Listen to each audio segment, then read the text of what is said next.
irritating.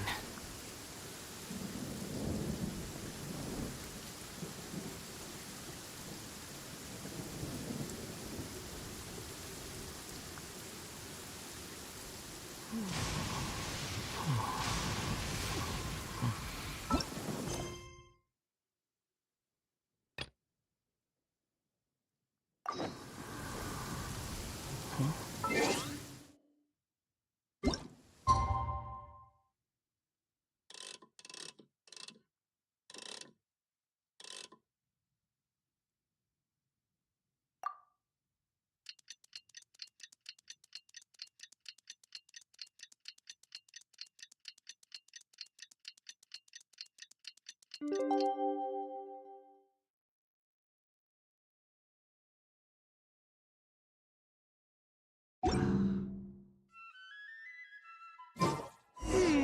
haven't seen Chevra since that night at Baptiste's place. Well, guess there's no point in worrying about it now. Let's go join up with the others.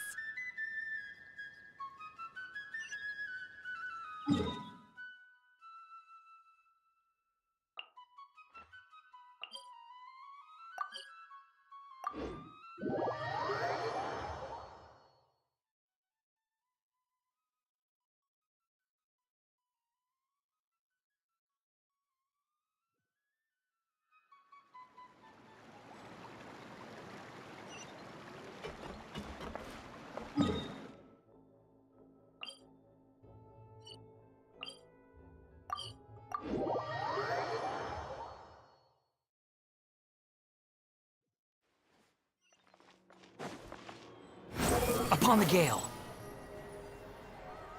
Gah! Huh, too slow. Huh.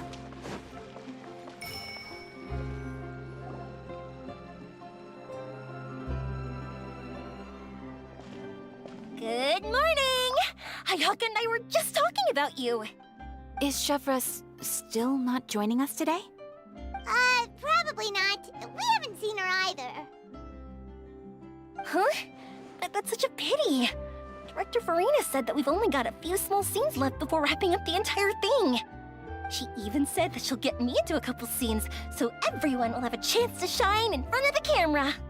We were also planning on having a victory feast once we're all finished filming. You can join us, right?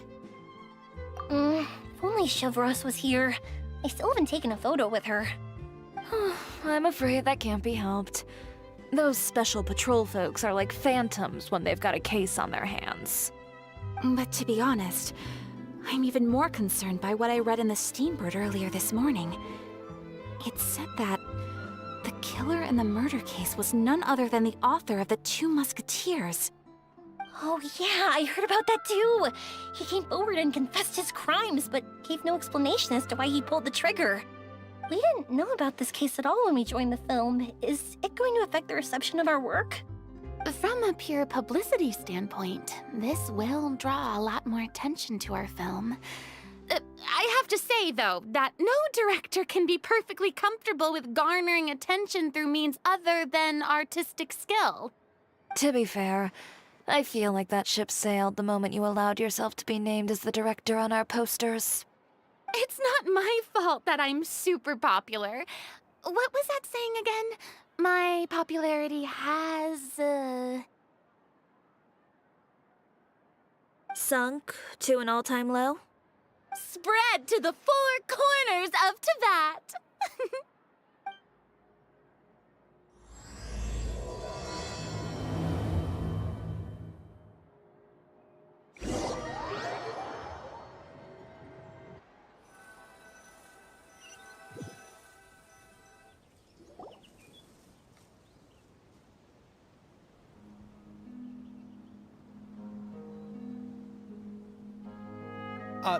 Excuse me, everyone. Xavier! Feels like it's been ages since we last saw you. I've been talking non-stop with the Film Association, and I'm absolutely swamped trying to coordinate the film's marketing. So forgive me for not being around more often, but please believe me when I say that I will make sure everyone's hard work gets the exposure it deserves. Oh, seems like you've been fighting your own battles. Yes, that's one way to put it. Oh, and before we begin the final round of filming, please allow me to finally introduce you to the original investor of our film, Mr. Morris. A pleasure to meet you all. Yes, glad to make your acquaintance, Mr. Morris. We've heard about the issues you've encountered with your financial situation, and genuinely hope that things have taken a turn for the better. Oh, well, the situation has indeed improved somewhat. Don't worry, Mr. Morris. Accidents and last-minute challenges happen all the time. There's no need to blame yourself over it. The good news is that we're almost done filming now, and I would even say that this is the best story I've ever seen. Is that so? I see, that's great news. All right, now that we've gotten all the pleasantries out of the way, let's get this show on the road. We'll mostly be filming typical people and scenery from the streets today to improve the sense of environmental ambiance in some parts of the film. Oh, and there'll be a cameo for Mr. Kamisato and Miss Yoimiya as well. They'll be used to show outsider perspectives on the fates of the two musketeers. That's right. Ayato should be here any minute. Excellent! Then let's start with the scenery shots. Camera and clapper loader, you're up. Yep, we'll be ready. Remember, all we need are some wide zoom shots of the streets. If you happen to find some particularly lovely patches of flowers and grass, feel free to grab some close-ups of those as well. Ready? Lights! Camera! Action! Okay, now move the camera slowly. Try to focus on that flower.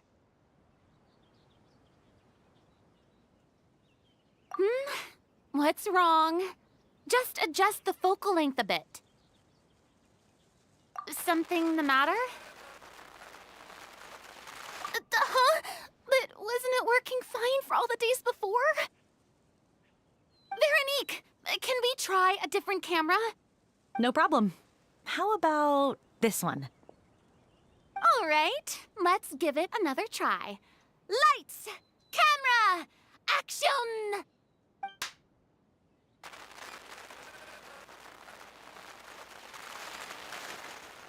Don't tell me. This one is broken too? Veronique, do we have any other spare ones we can use? I'm afraid we only brought these two today. What? Then go find a workshop to get them repaired right away. Oh, and you too, Bono. Go find our spare camera in the warehouse and bring it back to the set. On it. Greetings, everyone. My apologies for the delay. Is something the matter, Ayaka? It seems like there are some issues with the filming equipment today. We're stuck for the moment. I see. Well, let's not just stand here twiddling our thumbs. Actors, to the makeup booth. We'll start on the next scene as soon as we get a working camera. The people at the workshop told me that the part which holds the lens in place seemed to have fallen off. That's super strange. It was perfectly fine just yesterday. Well, no time to dwell on that now. Let's get back to filming. Ahem! Quiet on set! Places, everyone! Lights! Camera! Action! By the way, have you heard about that recent murder case? Yes, I have. It seems that they've caused quite the commotion in the city. I heard that the chief of the guards is so mad about not catching the culprit that he's about to explode. Oh? I find that quite hard to imagine, considering how he already looks most days. Director, we have a problem. Oh, we're in the middle of a take! Couldn't you wait until we wrapped up this scene? No, Director, our film, all the finalized film that we've been keeping in the case has disappeared. Oh, wait, what did you say? Mr. Bono, please take me to where the film was kept right away. I'm coming too. No, Yoimiya, you have to stay here. Oh. Okay, listen up. Everyone who's not working on this current scene can go with Bono to look for the film. Everyone else, stay put and wrap up the scene. Unbelievable. How could all these problems happen in just one day? We're back. How did it go? Did you find the film? We found it in the sewers. Huh? In the sewers? Is the film still okay? We discovered it just in time, so we should still be able to salvage it. The others are checking now to see if we lost any specific scenes. Oh, you scared me for a moment there. I nearly thought we had lost everything. I really don't want to experience that feeling of despair again. Okay, but who could have stolen the film and dumped it there? Could it be, some competitors working on other films? But if they wanted to harass us, why wait until the last day?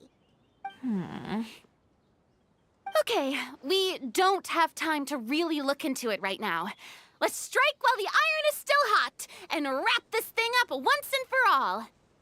Yeah, let's finish it.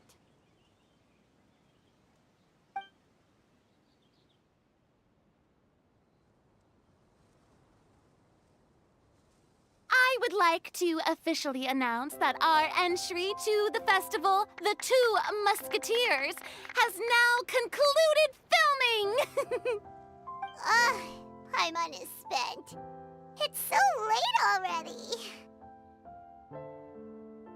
Even though the filming process proved to be extremely challenging, everyone provided valuable and unique contributions to the final product. Thank you all for your dedication and support. And just like Director Farina, I would also like to extend my most heartfelt thanks to all of you.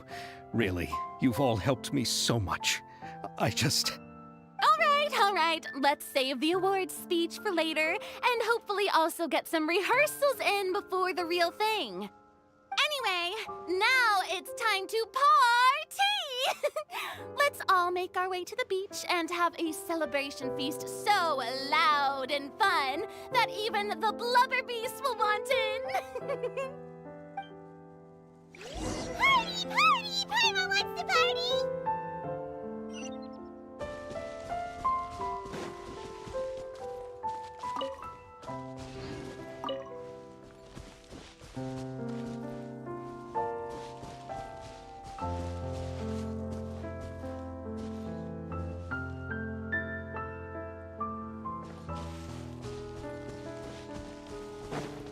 Whoa, this place is hopping.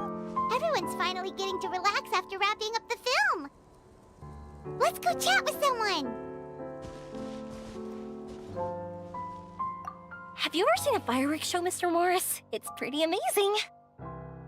I'm afraid I haven't, but I'll take your word for it.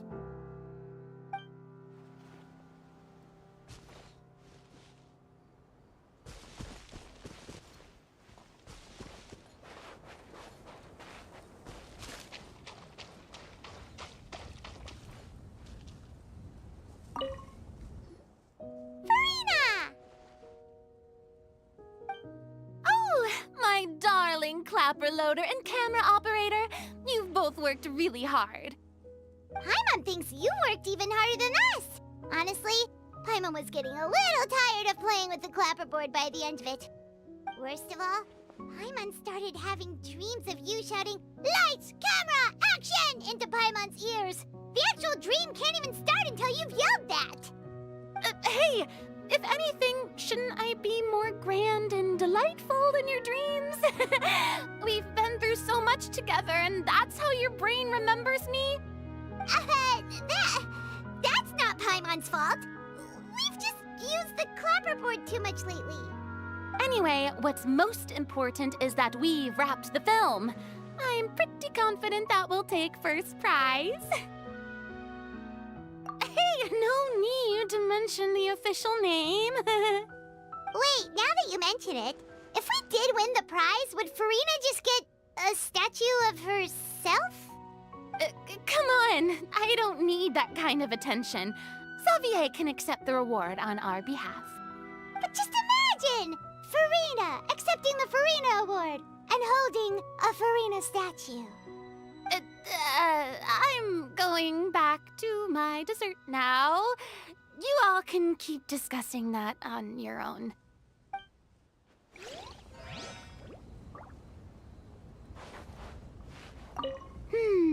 What kind of dessert should I try next?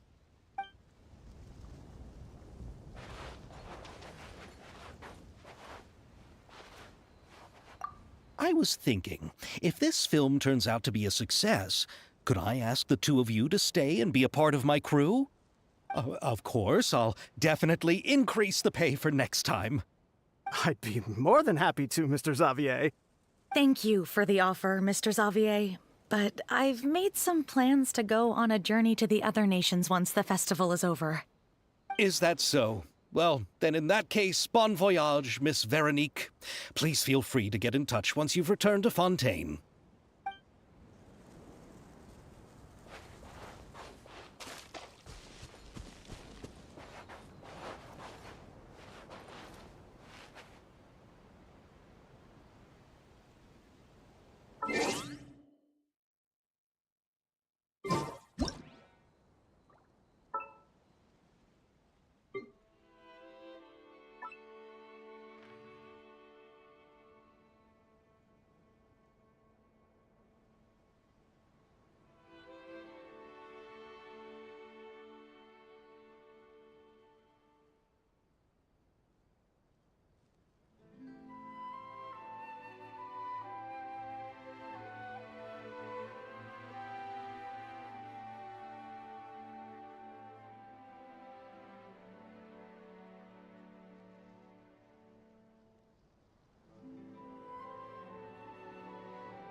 Been going?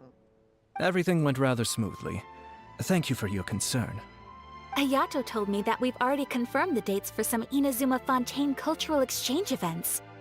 So the next time we visit, we'll be doing so in our capacities as the representatives of the Yashiro Commission. Oh, that's great! Then maybe Paimon will be able to find Fontaine detective novels in Inazuma from now on! Oh, wait. Wouldn't Yae Miko get upset if that happens? That would be stealing some of her business. You've got a point. She's always complaining that light novels have become bland and too predictable after all. The cultural exchange won't only feature literatures of both nations, of course. We have also made plans for cross-cultural engagements in the fields of gourmet cuisine, toy making, and artisan craftsmanship. Wow, Paimon's getting super excited now! When the time comes, be sure to visit and participate in all the events.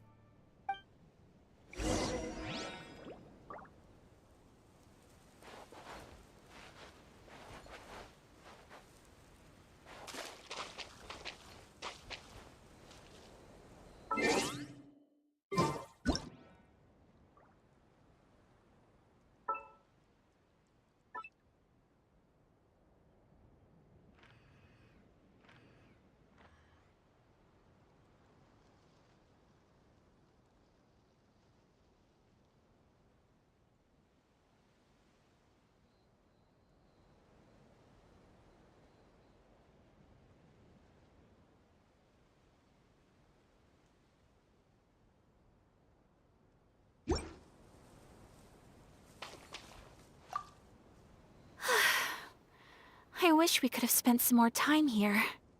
Don't worry. It won't be long before we're back again.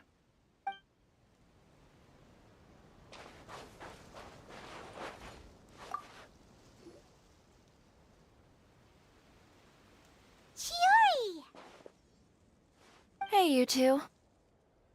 Are you not really into these kinds of big social occasions? Not particularly. But this is still better than Fontaine Fashion Week. But if this film becomes a big hit, people will definitely come flocking to your shop. Yes, that's highly likely. As long as the film can premiere as planned. Are you still worried about the case? That and all the obstacles we had to face today. You're right. It's as if all our bad luck just manifested at once. But why today of all days? No, it's nothing. We've already delivered the film to the editors, so there should be nothing more to worry about. How are you doing, Mr. Morris? You having a good time?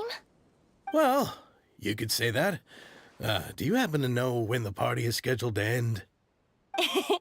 Judging by how much fun everyone's having, I'd say probably not until well after midnight. Is there something that you still have to take care of at home, Mr. Morris?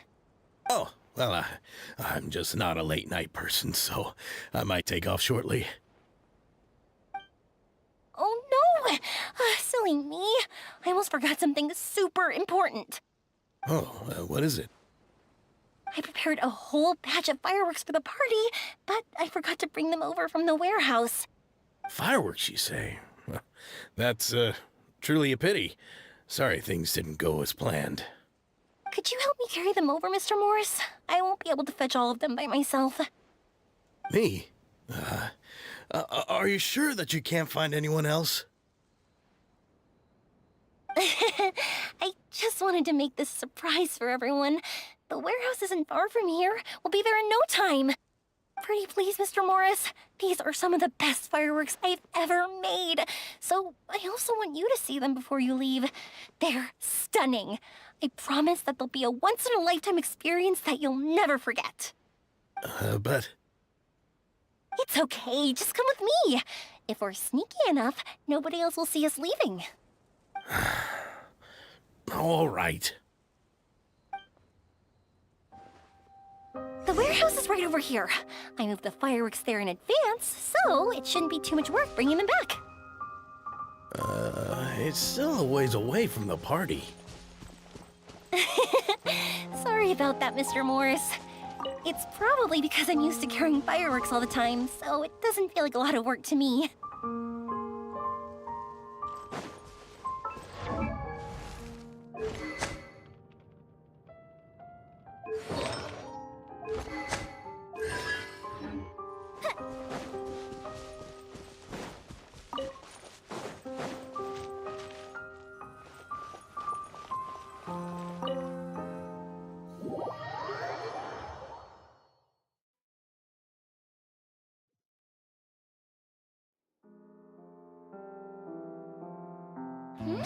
It's dark in here.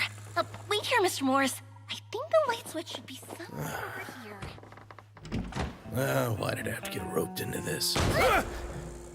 What was that?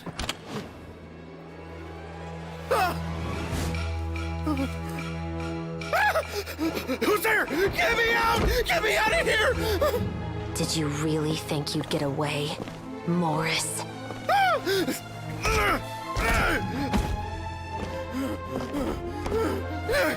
You've got the wrong guy. It wasn't me. I'm not the killer. You know, Eliza died a far more heroic death than this. She fought your assassin to the end, to save the children she had hidden beneath the floorboards.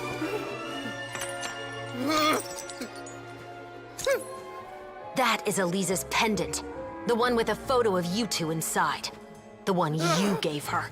Ring any bells? It's a fake! It has to be! There's no way! No way your assassin didn't destroy it, you mean?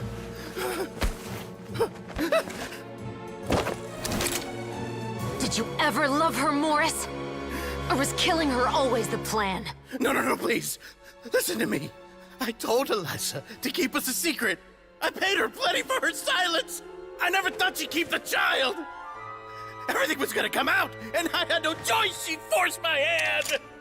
No! I'm begging you. I have money. Just name your price, please. You can keep your Mora, and you can go to hell.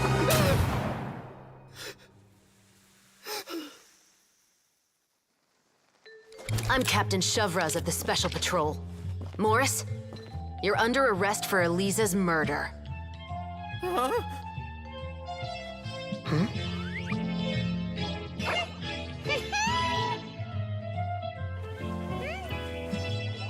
You're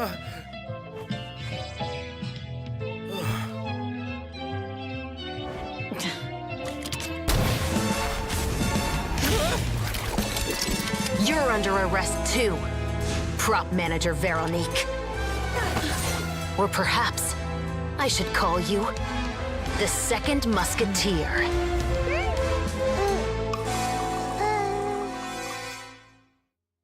Wait, what's going on? This wasn't in the script. Drop the gun, Veronique. Why? Why would you keep me from exacting revenge on this heartless monster? Drop your weapon. This is my final warning.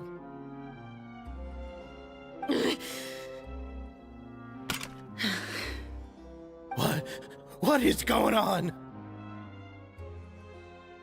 Do I have to spell it out for you, Morris? Everything that took place just now was staged to get you to confess the truth.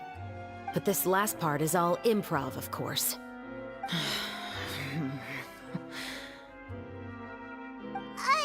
Chevrolet, you told us you wanted us to help you stage a play. You never said anything about the Second Musketeer. It's because even I had no way to confirm my theory until now. Thank you for your performance, Yoimiya. Could I trouble you to go and bring in the other Special Patrol members? They should be on standby just outside. Oh, and please tell the other cast members not to worry about us. We'll be rejoining them shortly. On it!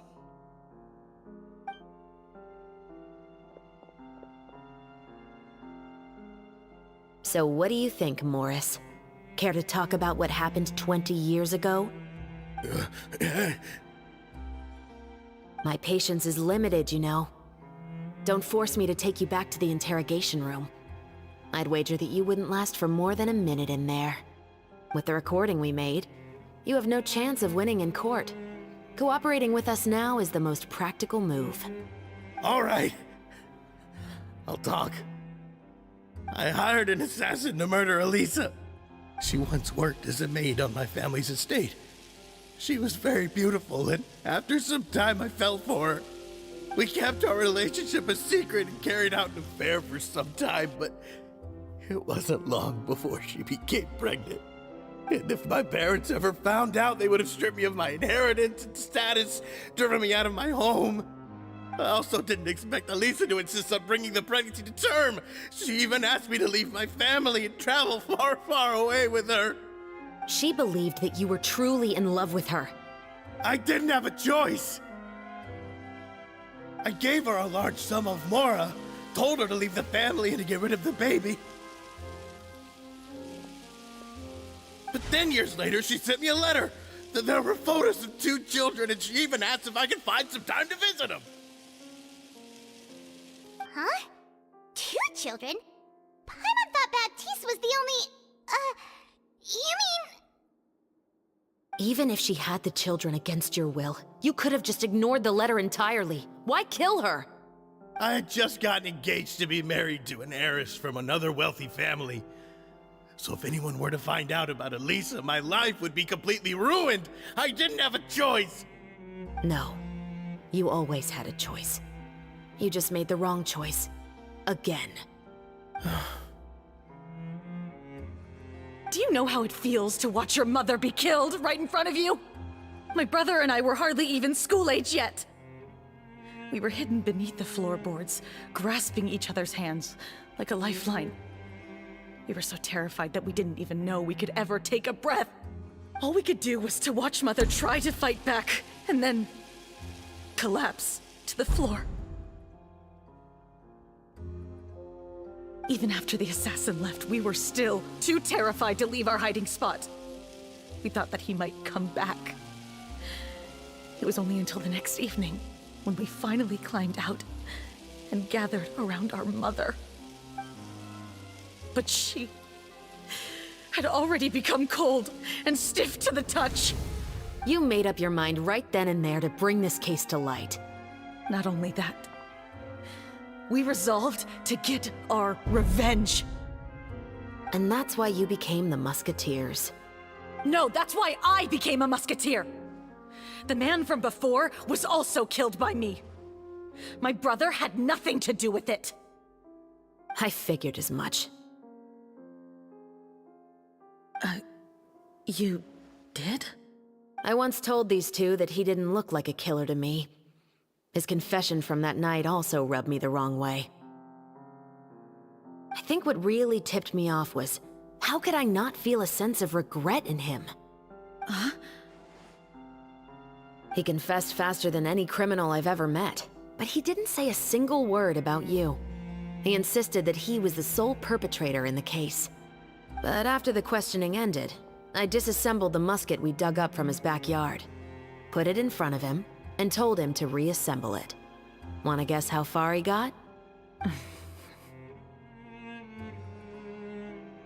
He had no idea where to even start. He's never touched a gun in his life. Based on that, I determined that he was not acting alone. He only surrendered himself to draw our attention and create a moment of opportunity for his partner. So, I decided to play along. And as expected, the second musketeer followed us without hesitation once she saw Morris get separated from the rest of the cast.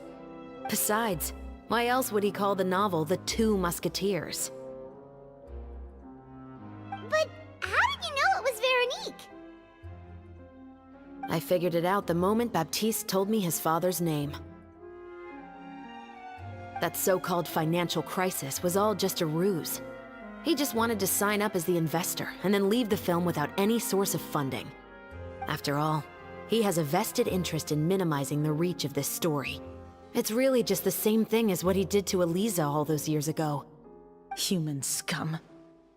But then Xavier pulled out all the stops and got the film made against all odds. Morris couldn't have that. With the killer in custody, he figured it was safe to act.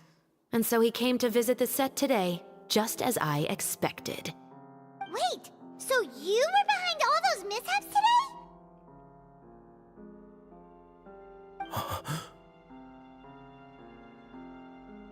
As for the identity of the second musketeer, I assumed they'd probably stay close to Morris and look for an opening. And if they already knew that Morris was the film's investor, then that narrowed the list of potential suspects as well. Furthermore, being the props manager would allow the culprit to avoid scrutiny by purchasing mechanical parts in the name of the crew. With that hypothesis in mind, I went back to check Baptiste's orphanage adoption records. Guess whose name I saw on the same page, just a few lines from his. My brother. He trusted you. As in, he trusted me to perform the deed on his behalf? He trusted you to stand on the side of justice. I am. I thought you could do it as well. Oh, the look on your face when you told him to go to hell. I really thought you'd put a bullet in his brain. You know what he has done. Are you telling me that you'd rather see him spend the rest of his life living like a king in the fortress of Meripede?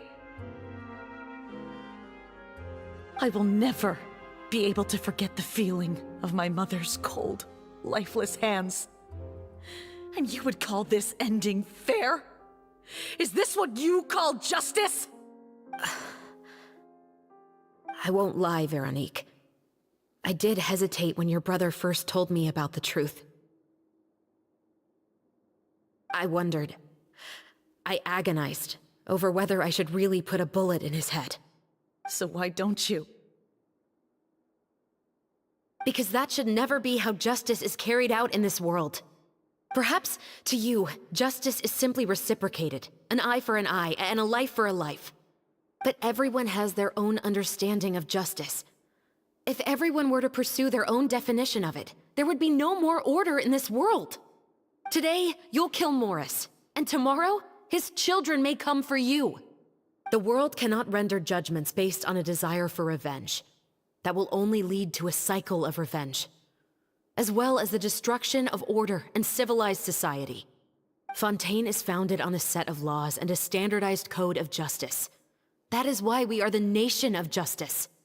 But with all that said, I will promise you this. Morris will not lead a cushy life in the fortress of Meripede.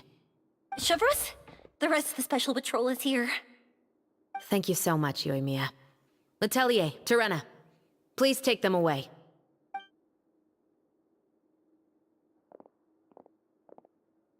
I still can't agree with your reasoning. I know. Justice has not been delivered. At least, not today.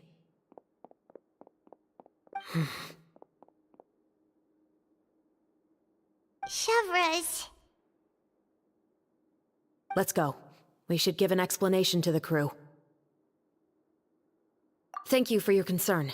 I'm fine. I'm just thinking about the things in life that have driven people to take justice into their own hands.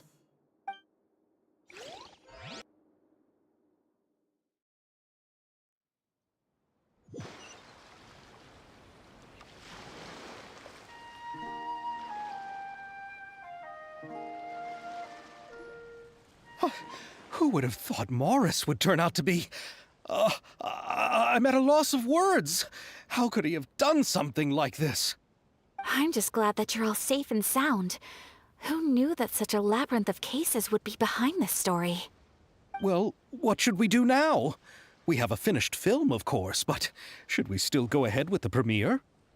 What do you mean? Shouldn't you be even more motivated to spread the word now that you've learned the truth? Chiori is right. I'd also like more people to see this story for themselves. But the real ending of the story seems to have deviated somewhat from the one in the script. Is that still acceptable to you, Miss Chevres? The call is yours. We still have time to reshoot an ending if that's what you'd like. No, it's fine as is. I like what we have for the catharsis. Romanticism is what gives works of art their appeal. Fiction is able to explore means of restitution that could never work in real life.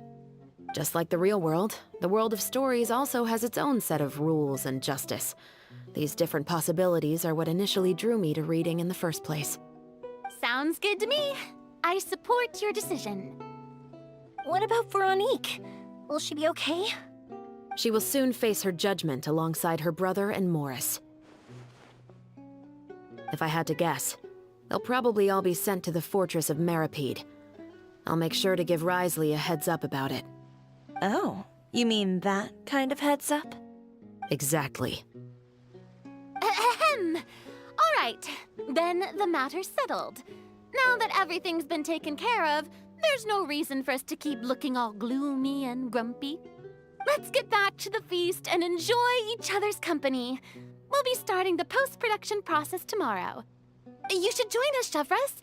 You missed the first few hours of the party, didn't you? All right. Count me in. Then I'll wait for you over there. There's still some good news that I'd like to share with Chevres. Traveler, Paimon, could you wait for me by the sea after the party ends? I'd like to go on a brief walk with the two of you. Thank you very much.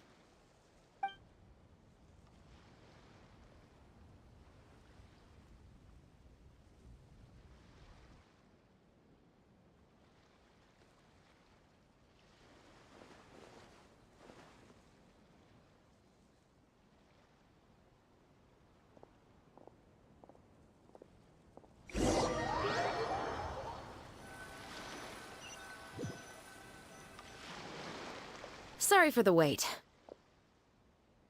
Oh, we weren't waiting long at all. Is there something else you wanted to tell us? No, I don't have anything new to share. I just felt that since you were my investigation partners, I should have another conversation with the two of you.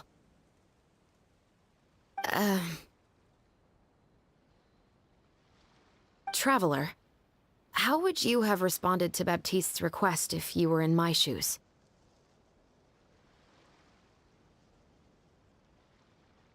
When I was young, my father often took me here to swim. We'd come rain or shine, even when it was freezing cold. He told me that swimming was the best activity to train one's strength of will. You could never give up before reaching the shore, especially when the water was cold. Oh? Why's that?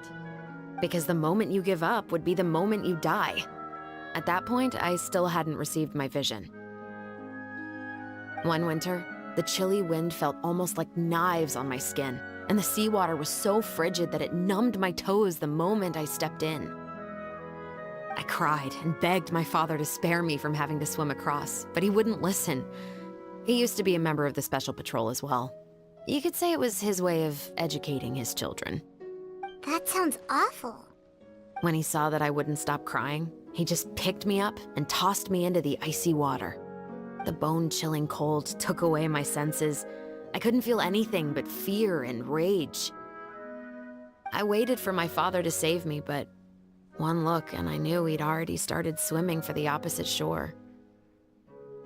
I realized that if I were to give up, I really would die right then and there. I used all of my strength to try and catch up to my father. Those few minutes felt longer than my whole life up until that point. I did, however, make it to the other side. I've never felt afraid about anything in my life after that, nor have I ever cried again. That way of teaching would have never worked on Paimon. Yeah, I don't think that was the right method for anyone. It's just that, working now as I am in the pursuit of justice, I still sometimes feel like I've been tossed into that winter sea all over again. The anger and the helplessness. Chevreuse. But the worse I feel, the more I know to never give up. The alternative would be to forever lose myself among the waves. Anyway, how about a race? Neither of us will drown, but we can still see who swims faster. You guys go ahead. Paimon will grab the clapperboard to mark the start of the race.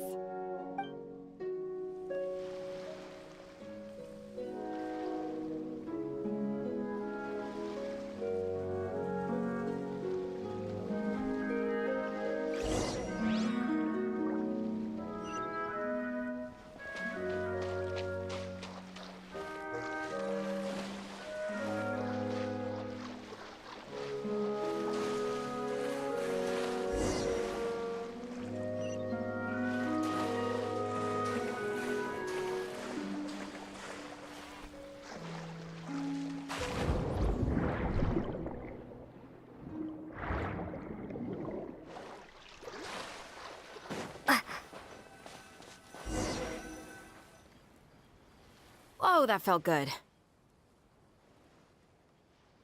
You were so fast in the water, Chevreuse. You were swimming even faster than Paimon can fly.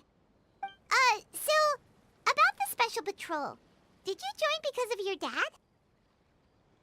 Partly, but I'd say I was more inspired by the heroes I read about in stories growing up.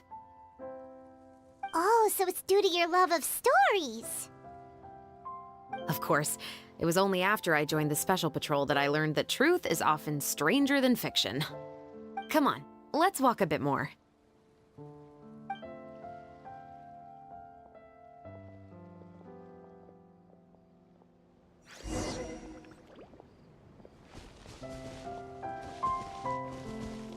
To be honest, I do sometimes question whether the decisions I make are the right ones.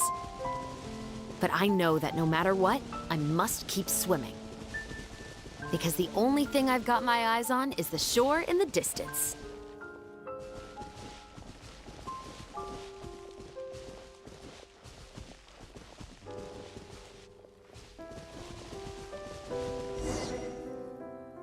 Thank you for coming on this walk with me. I feel a lot better after getting all that off my chest. Huh. We're nearly back at Baptiste's house. Huh, you're right. I didn't realize we were so close. He really did plant a lot of flowers. It's just like how he described it in the story. Huh?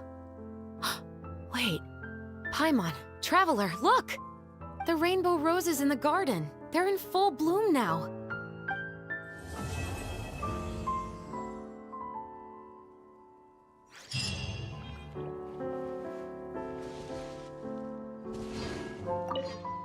Even though it's a bit late, I must thank you for investigating this case with me. Not on behalf of the Special Patrol this time. It's a personal expression of gratitude from yours truly. Oh, you want to hear more about my father? To be honest, I didn't spend that much time with him. He was always busy with the Special Patrol, so he would often return home really late at night. Some nights, he didn't come home at all.